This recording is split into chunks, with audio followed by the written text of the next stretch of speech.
আসসালামু আলাইকুম ভিউয়ার্স, আজকে আমি আপনাদের অত্যন্ত মজার একটি রেসিপি রান্না করে দেখাবো, আর তা হলো টক বেগুন। তেঁতুলের রস দিয়ে খাবারটি রান্না করা হয়, সেজন্য এটির নাম টক বেগুন। তো চলুন রেসিপিটি দেখে নিই। চুলায় 3 টেবিল চামচ তেল দিয়ে আগে থেকে হলুদ লবণ মেখে রাখা বেগুনগুলোকে ভাজতে হবে। বেগুনগুলোকে গোল চাক চাক করে কাটতে হবে। এপিট ওপিট লাল করে বেগুনগুলো ভাজতে হবে।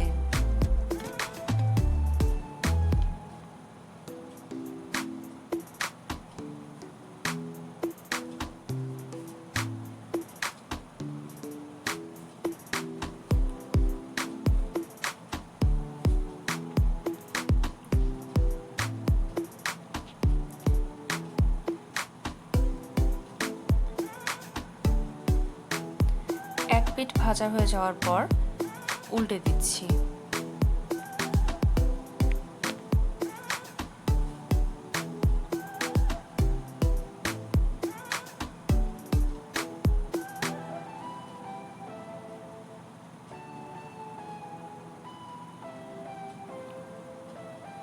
ভালো মতো ভাজা শেষ হলে বেগুনগুলোকে প্লেটে আলাদা করে রেখে দেব।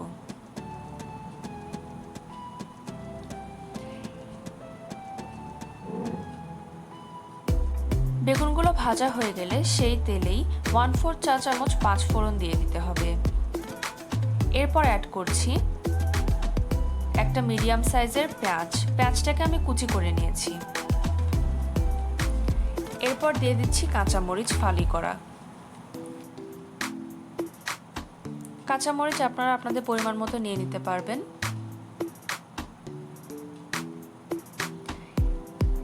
এবার এটিকে ভালো মতো নেড়ে নিচ্ছি।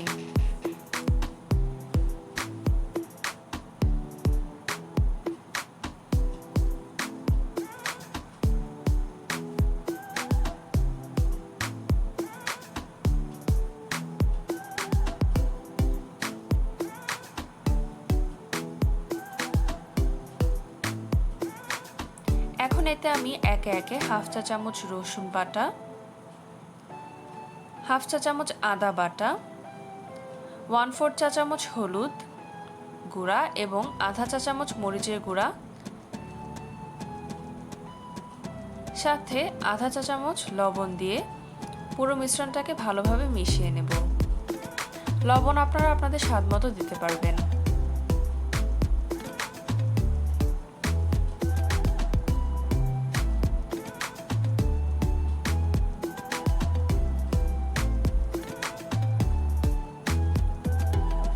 মশলাটা ভালো মতো মেশানোর পর আমি এতে 1/2 কাপ পানি অ্যাড করে দেব।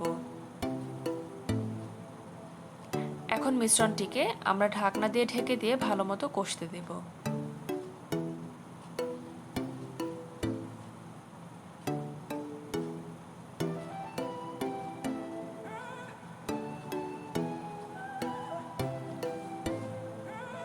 নেড়ে নিচ্ছি।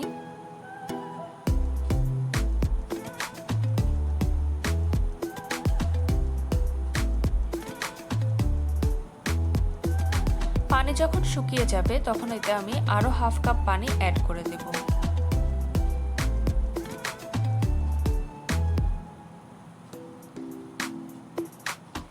এরপর আমি এতে একে একে বেগুনের টুকরোগুলো অ্যাড করে দেব।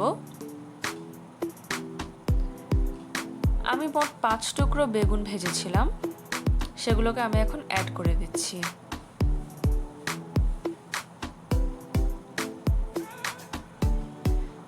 অল্প কিছুক্ষণ পর বেগুনগুলোকে উল্টে দিতে হবে।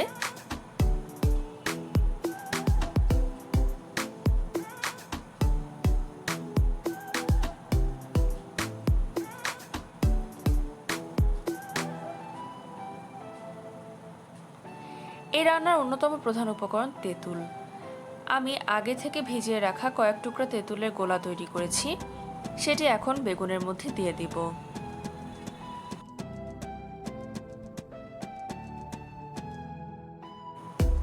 এর মধ্যে 1/2 চা চামচ চিনি দিয়ে দিলাম।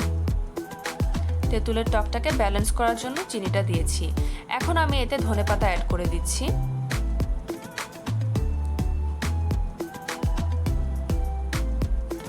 ধনেপাতা দেওয়ার পর তরকারিটা আমি ঢাকনা দিয়ে ঢেকে দেব। ঢাকনা খুলে মাঝখানে প্যান ধরে একটু নাড়া দিতে হবে কিছু সময়ের জন্য। দেখুন তরকারিটি যখন এরকম মাখা মাখা হয়ে যাচ্ছে তখন বোঝা যাবে যে তরকারি হয়ে গিয়েছে।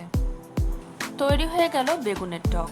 এই রেসিপিটি আপনারা ভাত, পোলাও এবং বিরিয়ানির সাথেও খেতে পারবেন।